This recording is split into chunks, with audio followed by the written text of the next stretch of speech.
An example of a job aid would be a poster on how to do CPR for someone choking, or how to clean up a biohazard or chemical spill.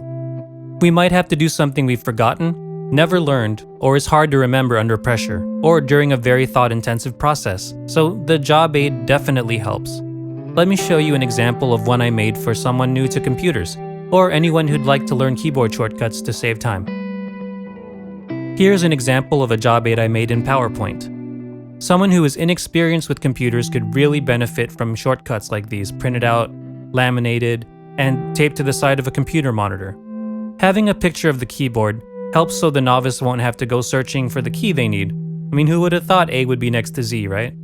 We're so comfortable Googling everything, but what if the student isn't? That's what the job aid is for. I had to use Audacity one time for a project, and I was very accustomed to the logical shortcuts on Logic. The program's name is Logic, so that's no pun intended, as it just doesn't come out very funny. But anyway, I was searching for keys and shortcuts the whole time. So not knowing what a job aid was at the time, I made little icons for cursor, stop, play, record, delete. I stuck them to the keyboard next to the appropriate letter, and also those bright yellow stickers helped me to find the keys on my unlit keyboard while my pregnant wife was trying to get sleep in our studio apartment. I finished much faster using the job aid and no longer need to use it.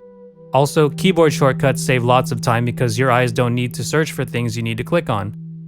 You can custom make some job aids very easily in PowerPoint, and they would really benefit the people taking your course, especially if you're teaching a process that they're unfamiliar with. Here's a job aid I look at when I'm making podcasts. Because the process can get so involved at times, it's good to look at this to help me schedule and use time effectively.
And then so the last point that I want to touch on is that really we need to advocate for our learners.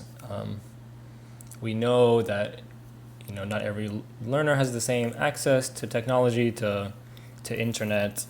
We know that somebody who has, from a young age, been in an environment where they use technology regularly to learn, or in their personal life, is going to be more equipped to deal with a course in some ways, especially an online course, than someone who lacked those opportunities, right, or lacked that access. So advocating for learners, beyond the classroom in our institutions, there's, we have a voice, right? We can say, oh, look, like these students don't have a reliable device. Is there anything that we can do to, organize the institution's resources to bridge this gap? We know that every year inequality is getting worse. We know that the COVID crisis has only exacerbated, all these underlying issues. So, really now more than ever, that element is very important.